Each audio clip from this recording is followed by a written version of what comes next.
안녕하세요. 성상개미TV입니다. 자, 이렇게 3월 2일 첫 거래일이 마감되었습니다.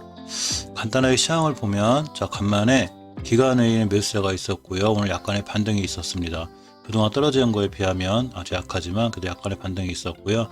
특히 코스피 같은 경우에 금융투자의 매수세가 좀 활발했고, 코스닥은 개인이 매도하고 기관의 매수로 약간의 반등에 성공하였습니다. 자, 오늘 PE파마, 이제 프레스티지 바이오로직스로 이제 예전 프레스티지 바이오파마로 이제 그 예전명으로 들어왔죠.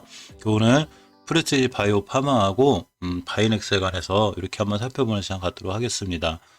오늘 이 금융투자학에 따르면 이 바이오의약품 위탁개발 생산 제약사인 자 프레스티지 바이오파마 형제죠. 형제 기업으로 알려져 있는 프레스티지 바이오로직스의 개청약이 시작되었습니다. 내일 3일까지 이틀간 진행이 되고요. 희망 공모가는 자 12,400원입니다. 바이넥스가 오늘 급등을 했는데요. 이렇게 보시면 자 슬로바키아 이고르 마토비치 총리가 이날 러시아의 코로나19 백신 스푸트니크 V 200만 도스 자 1회 접종분 이 구매 계약을 체결하였습니다. 이에 이제 스푸트니크 V의 백신 생산 계약을 체결한 이 바이넥스의 주가 영향을 미쳤고 자 이스επτ시스의 주가 영향을 미쳤죠. 자 그러면 이 스푸트니크 V 인기가 좀 좋은 것 같아요. 이 스푸트니크 V를 계약하는 나라가 생길 때마다 과연 저렇게 급등할 수 있는지 꼭 저런 것 때문에 급등한 건지 차트를 살펴보고 현재 위치와 대응법 이런 거에 관해서 한번 알아보는 시간 갖도록 하겠습니다. 자 먼저 지수 차트 먼저 챙겨보고 갈게요. 왜냐하면 항상 장 끝나고 챙겨보는 게 중요한데 물론 이 지수에 반해서 많이 올라가는 것들도 있어요. 그렇지만 대체적으로 모든 종목들은 지수 영향을 받기 때문에 지수를 좀 더 꼼꼼히 챙겨보고 이렇게 살펴볼 필요가 있습니다. 자, 오늘이 첫 주 월요일에 시작이기 때문에 주봉이 중요한데 주봉의 출발 선상을 잘 봐야 돼요. 코스닥의 주봉 출발 선상을 보면 이 저번 주에 이렇게 이제 그 21선까지 20주선까지 위협하면서 굉장히 위험했어요. 오늘 만약에 하락 출발을 했더라면 하락 출발해서 이렇게 20주선을 붕괴해놨다면 이번 주에 굉장히 양호할 수 있었는데 다행히 이렇게 20주선을 잘 딛고 일단은 있습니다. 월요일 첫 거래일에 20주선 잘 지키고 있다는 게 다행이고요. 또 월봉의 첫 월봉 출발인데 제가 항상 말씀드렸던 게 5개월 선의 이탈은 장기 추세 하락으로 봐야 큰 조정이 들어올 수 있는데 이렇게 5개월 선도 지금은 잘 지켜주고 있는 자 그런 모습입니다. 일봉에서 보시면 아직 완벽하게 5일선 장악을 못했어요. 자 5일간의 이 평균 가격인 5일 그 선을 그려놓은 5일 이동 평균선 이 5일선을 완벽하게 장악해놓고 안착을 해놔야 자 추세의 전환이 이루어지는데 일단 5일선 안착을 못했기 때문에 아직은 자 2, 3일 정도 더 경계감에 있어야 되죠. 물론 내일 같은 날 5일선 안착해주면 좋지만 못하면 다시 한번 떨어졌다 올라갔다 떨어졌다 올라갔다 자 이렇게 될 수 있습니다. 자 코스피 차트도 이렇게 보시면 이 코스피는 원체 이제 오랫동안 상승세를 유지하고 있었기 때문에 5개월선까지의 거리가 있고 자 주봉에서 저번 주에 이렇게 10주선을 이탈해줌으로써 이제 위협을 줬는데 오늘 다행히 10주선을 좀 회복을 해줬어요. 이제 완벽하게 안착은 못했는데 그래도 우수선까지 돌파해 주려는 자 이런 모습을 보였기 때문에 그나마 좀 천만다행이라고 볼 수 있습니다. 일봉에서 보시면 이렇게 이제 수급일선 60일선까지 밀려 있었기 때문에 굉장히 위험했는데 이 자리도 좀 잘 지키고 있고요. 5일선에 최대한 붙여놨어요. 내일 5일선 돌파해주고 자 코닥처럼 안착해주고 20일선까지 회복을 해줘야 자 완벽하게 이제 코스피가 추세를 돌릴 수 있는 자 그런 상황이 됩니다. 그동안 계속 그 매도로 일관했던 양기금이 드디어 코스피 들어왔습니다. 시간별 투자자 동향을 보면 코스닥에 들어왔죠. 코스피는 아니고 자 코스피는 이렇게 금융 투자에서 굉장히 많은 물량을 매수함으로써 이렇게 코스피가 살아났고요. 특히 외국인도 들어와줬습니다. 같이 두 매수세가 들어와서 살아났고요. 연기금은 역시 좀 팔았습니다. 이 연기금이 장 아침에 초반만 해도 이렇게 매수세에 있었어요. 그러다가 장 후판에 연기금이 또 매도세로 들어왔으면서 이렇게 조금 상승을 막은 자 이런 영향이 됩니다. 코스닥을 보시면 이렇게 연기금이 코스닥 거꾸로 오전에는 이제 코스닥 매도를 하다가 점점 비중을 키워서 매수세를 키우다가 막판에는 조금 이제 매수세가 줄어들었는데 자 어쨌거나 연기금까지 이제 코스닥에 잘 들어와 줬고요. 이렇게 외국인 기관 특히 금융투자 또 투신까지 들어오는 바람에 코스피도 이제 한번 밀렸다가 좀 살아나는 자 이렇게까지 됐습니다. 이 수급이 꾸준히 유지가 되면 자, 일봉, 주봉에서 좋은 추세를 유지할 수 있고 내일도 이런 추세가 이어질 수 있기를 이렇게 조그맣게 바라봅니다. 자, 먼저 프레스티지 바이오 파마를 볼게요. 이제 P 파마가 아니라 프레스티지 바이오 파마를 불러야 되겠죠? 왔다 갔다 자 헷갈려 죽겠습니다. 먼저 월봉의 차트를 보고 추세를 봐야 되는데 월봉에서는 그 어떤 걸 결정질 수는 아무것도 없기 때문에 일단 월봉의 기준을 잡긴 힘들고요. 자, 이제 주봉을 봐야 되는데 주봉에서도 마찬가지로 어떤 크게 기준을 잡을 만한 어떤 5주이주 평균선이라든가 상장한 지 얼마 안 됐기 때문에 아직 이런 건 없습니다. 하지만 저번 주에 이렇게 추세 전환의 신호를 줬기 때문에 자, 요걸 갖고 기준을 잡아야 되는데 일봉에서 보시면 몇 번 이 주식을 진입할 땐 제가 항상 계획을 갖고 진입하라고 그랬죠. 어디 자리를 깨면 손절, 어디를 깨면 들고 가겠다. 말 그대로 주식은 대형 영역이기 때문에 이 주식은 앞으로 대박 날 거니까 난 꼭 들고 갈 거야. 절대 안 떨어질 거야. 아니면 이 주식 많이 떨어질 거니까 얼른 손절 쳐야지. 이렇게 하는 것보다 항상 어느 자리를 이탈하면 손절을 하고 나는 어디까지 목표가를 가져가겠다. 또는 뭐 2, 3년 들고 가겠다. 이런 식으로 이제 어떤 계획을 갖고 접근하는 게 주식이죠.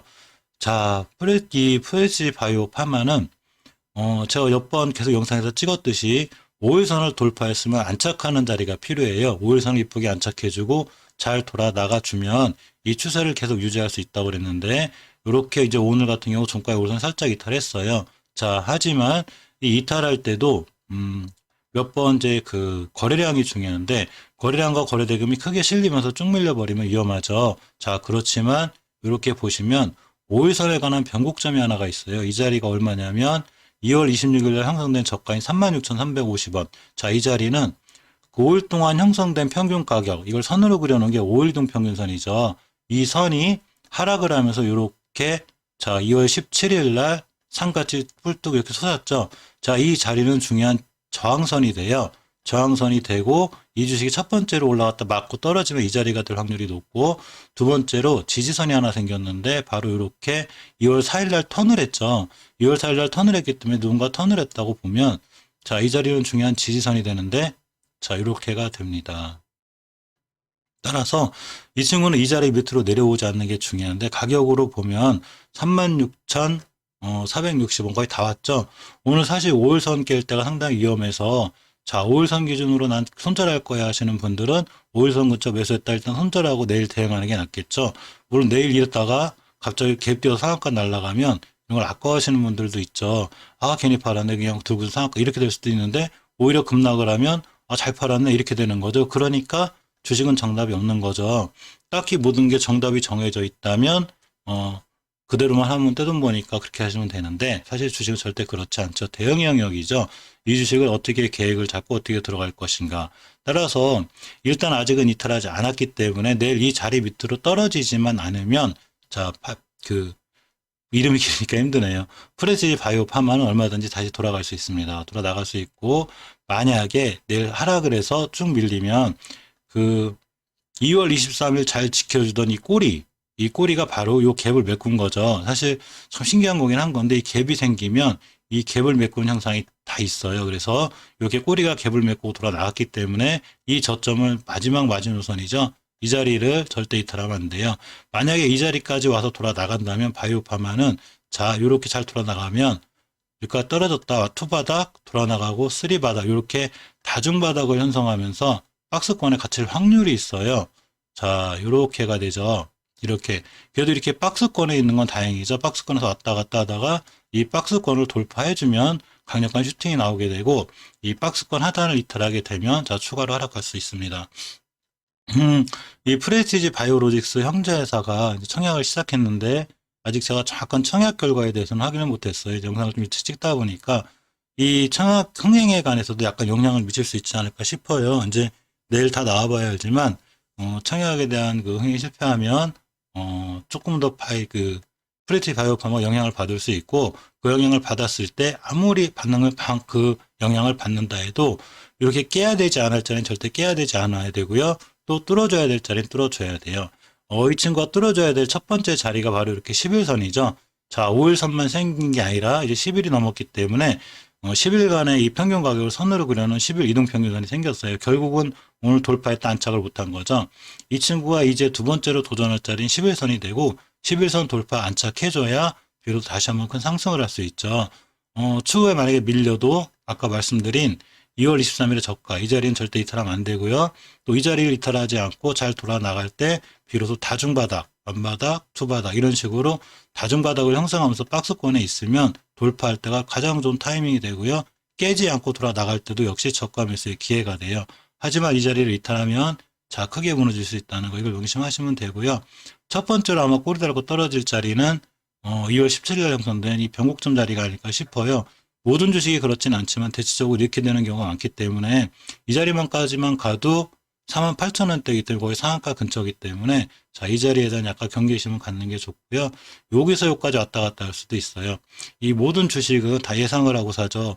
누구든 떨어질 걸 예상하고 사는 사람은 없죠. 떨어질 걸 예상하고 파는 사람은 공마도사락밖에 없습니다. 그러니까 주식은 내가 진입할 때 철저하게 계획을 잡고 진입하면 되고요. 그 계획이 내가 생각한 계획대로 흐르지 않으면 빠른 손절로다가 손절을 최소화하고 또 내 계획대로 잘 흘러가 준다면 오늘 종가 매수했는데 내일 이 자리 밑으로 밀리지 않고 잘 흘러가 주면 굳이 애써서 매도할 필요는 없죠. 쭉 들고 가시면 됩니다. 따라서 첫 번째 지지선하고 이 두 번째 지지선을 잘 확인해서 이 자리들을 깨지 않는 게 무척 중요하다고 볼 수 있고요. 자, 4시가 넘었으니까 시간에 잠깐 볼까요? 시간이 잠깐 밀려있네. 이 정도면 큰 이유가 있는 건 아니니까. 자, 어쨌거나 주식은 깨지 않아야 될 자리를 깨지 않았을 때 좋은 모습을 보여주고 뚫어줄 자리는 반드시 뚫어주고 안착해야 된다는 거 이거 굉장히 중요한 상황이라고 볼 수 있습니다. 자, 두 번째로 바이넥스를 살펴보면 오늘 급등했죠? 사실 참 이게 웃긴 게 러시아 그 스푸트니크 V 이제 그 계약을 CMO 계약을 한 것까지는 알겠는데 이 러시아의 스푸트니크 V가 계속해서 지금 유럽 쪽에 이제 꽤 업체 그 국가들하고 계속 생산이 아니라 그 백신 계약을 하고 있죠. 자, 그렇기 때문에 그때마다 이렇게 급등할까요? 참 신기하죠. 자, 이 바이넥스 몇 번 말씀드렸지만 이제 영업이익이나 이런 것도 엄청 좋아질 테고 CMO에 올인하고 있는 자, 이 회장님의 의지도 강합니다. 따라서 이렇게 급락을 했건 어쨌건 간에 바이넥스는 굉장히 큰 박스권에 갇혀 있는 거예요. 즉 이렇게 보시면 24,000원부터 34,000원까지 폭이 만원대이기 때문에 거의 30%가 넘을 정도로 엄청나게 큰 박스권에 갇혀 있기 때문에 이 바이넥스는 결론적으로 얘기하면 이 자리 밑으로만 밀리지 않으면 돼요. 이 자리 밑으로만 떨어지지 않으면 누군가 잘 지켜주는 이 자리를 이탈하지 않을 확률이 높고 여기서 왔다 갔다 또 34,000원 갔다 맞고 떨어질 수 있죠. 이 바이넥스가 진짜 급상승을 해서 크게 출발하려면 반드시 34,000원 뚫어주고 다시 저점을 34,000원으로 잡는 일종의 업그레이드가 필요해요. 지금은 24,000원, 25,000원에서 34,000원까지 놀지만 다음부터는 34,000원부터 5만원까지 놀아야 진짜 업그레이드가 된 거죠. 일단 오늘 추세는 잘 유지했어요. 제가 전 영상에서 말씀드렸죠.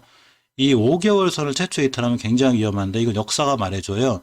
자, 15년도 9월달, 16년 6월달을 잘 보면 5개월 선을 이탈하는 순간 바로 이렇게 추세가 우하향이 돼요. 더군다나 쌍봉 맞고 떨어졌기 때문에 쭉 밑으로 밀리는 엄청나게 큰 우하향의 기조를 유지했죠. 이러던 주식을 누군가가 빵 뚫어놨습니다. 이렇게 중요한 변곡점. 자, 우리 이 밑으로 안 갈 거야 다시는. 그러면서 일종의 가격이 업그레이드가 됐죠. 이렇게 5, 6천 원대 놀던 주식이 언제부턴가 25,000원, 26,000원, 28,000원 여기서 놀았었어요. 근데 이 친구를 갖다가 누군가가 대량 거래를 시켜서 빵 뚫어놨습니다. 그때가 언제냐면 20년도 8월달, 작년 8월달이에요. 자, 빵 뚫어놨으니 우린 다시 이 밑으로 안 갈 거야. 우린 못 가. 그 의지를 보여줬죠. 이렇게 10월달에 안 떨어졌고 자, 그 다음부터 이 밑으로 한 번도 온 적이 없습니다. 그러면서 지루할지 많지 이렇게 박스권에 갇혀 있는 거죠. 지금 갇혀 있는데 저번 달에 이 친구가 긴 꼬리를 달면서 이제 실망하신 분들이 많았을 거예요. 저도 마찬가지고. 근데 기가 막히게 제가 5개월 선을 깨지 않으면 된다고 그랬죠. 자, 5개월 선 위에 올라섰고 오늘 출발선 자체가 5개월 선 이후였죠. 물론 내일 같은 날 다시 떨어져서 5개월 선 밑으로 올 수도 있고 자, 10개월 선 밑으로 올 수도 있습니다. 누구도 모르죠. 그렇지만 바이넥스는 지금부터 아까 말씀드렸듯이 큰 박스권에 갇혀있는 상황에서 이 24,000원, 5,000원 이 자리를 이탈하지 않는 게 무엇보다 중요해요. 저 자리 이탈하면 한번 크게 밀릴 수 있고 또 가깝게는 이렇게 그려놓은 5개월 선의 가격이 자, 27,000원대입니다. 이 5개월 선을 되도록이면 이탈하지 않는 게 좋은데 5개월 선만 잘 타고 올라가면 이때 꼬리가 생긴 이 물량 정도는 차근차근 잡아먹고 올라갈 확률이 되게 높아요. 따라서 이 물량을 차근차근 잡아먹고 올라가면 바이넥스는 여기서 다시 한번 큰 상승을 할 수 있습니다. 하지만 5개월선 레이트하고 10개월선 레이트라면 항상 경계감에 있어야 되고, 왜 이렇게 되는 거냐면 이 주식을 우리가 그 장기적인 관점, 수익적인 관점에서 이렇게 쌀 때 10,000원, 20,000원에 건든 게 아니죠. 이게 높은 벌써 2만 5, 6천 원대에 건드렸고 여기서 건드렸는데 여기서 10배 갈 거다, 5배 거다 장기 투자가 아닌 관점에서 봤을 때는 이 4, 5만 원대를 경계해서 바로 이 대응이 좀 조금 더 밑에서 살 때보다는 철저해야 되기 때문에 그래요. 그만큼 월봉에서 높게 사면 자 위험한 자리가 되기도 합니다. 이 주봉에서 완벽하게 추세를 틀었으면 좋겠는데 일단 추세의 전환은 주봉이 먼저예요. 자 예를 들면 추세가 잘 살아있을 때는 이렇게 되도록이면 5주선을 이탈하지 않고 잘 타고 올라가는데 최초의 5선을 딱 이탈하는 이 순간 9월 25일처럼 이탈하게 되면 이렇게 조정이 오게 되죠. 자 이렇게 조정이 오게 되는데 저번 주에 이평선 3개를 다 깨놓으면서 일단 위협을 줬어요. 그래서 불안불안했는데 오늘 일단 20주선 위에는 올려놨어요. 오늘이 월요일 첫 주기 때문에 올려놨는데 일단 오늘의 저가를 훼손하지 않아야 이렇게 보시면 이 2월 5일처럼 이렇게 이번 주에 잘 마무리가 돼서 5주선에 깔끔하게 올려놔야 다음 주에 좀 더 좋은 모습을 보여줄 수 있습니다. 이 바이넥스는 꼭 러시아 스푸트니크 부인뿐만이 아니고 녹십자우 너무 해박을 체결했고 자 우리 그 셀트리온도 실사를 나온 부분이 있어서 이쪽에서 굉장히 기대감이 있는 자 그런 주식이기 때문에 사실 저도 기대감이 있어요 이 친구는. 근데 아무리 좋은 뉴스와 아무리 좋은 기대감이 있어도 이 주식이 지켜야 될 자리를 깨면 그때는 이런 모든 호재가 반영됐다고 보는 게 나아요. 뉴스 말 그대로 참조사항이고 뉴스 갖다 모든 주식을 할 수는 없어요. 왜냐하면 그게 고점에 터지는 순간 모든 호재가 다 터진 거라 위험하기 때문에 꼭 그 뉴스를 다 전부 다 참고해서 주식을 할 건 아니고요. 항상 뉴스와 차트를 맞춰보는 게 중요하고 깨지 않아야 될 자리는 깨지 않는 게 중요합니다. 자 이렇게 이제 오늘 21선 돌파에 실패했는데 사실 저는 이런 모습이 굉장히 긍정적이라고 보는 이유가 이때 언제였냐면 12월 29일 자 1월 8일 이때도 이 21선 밑에서 21선을 돌파하려는 노력이 나와요. 물론 이렇게 떨어짐으로 인해서 이제 투자자분들이 조금 실망도 했지만 이렇게 뚫어주려는 모습이 바로 이 앞전에 형성된 이 매물대 소화 과정이에요. 이걸 한 방에다 못 뚫으니까 자꾸 이렇게 꼬리를 하면서 떨어지죠. 자 이번에도 마찬가지 경우죠. 자, 이 자리에 있는 매물대를 다시 한번 소화하려고 또 꼬리를 다는 거죠. 그래서 완벽하게 21선을 장악하고 안착하면 좋은 매수 타이밍이 되고요. 벌써 21선 안착하고 돌아 나갈 정도면 월봉에서 이렇게 중요한 5개선 위에 있을 거예요. 또 주봉에서도 5주선을 장악해 놨겠죠. 그러니까 그런 안정적인 위치에 사놓고 깨면 손절. 그랬다가 다시 박스권 하단에 잡는 게 좋고 장기적으로 주식을 모아가시는 분들이라면 급하게 올라갈 때 쫓아가 사지 말고 2만 5, 6천 대나 이렇게 아래로 밀릴 때 충분히 매수해 놓고 수익을 보는 게 좋고요. 다시 한번 말씀드리자면 2만 4, 5천 대를 깨면 위험해질 수 있다는 거. 아무리 좋은 악플의 이슈가 있어도 주식은 깰 자리를 깨게 되면 항상 철저하게 대응을 해야 되니까 그거에 맞는 투자법이 좀 맞지 않나 이렇게 조심스럽게 말씀드려 봅니다. 자 이상 프레시지 바이오 파마하고 오늘 좀 급등을 시현했던 바이넥스에 관해 살펴보았습니다. 항상 성공 투자, 좋은 투자 하세요. 감사합니다.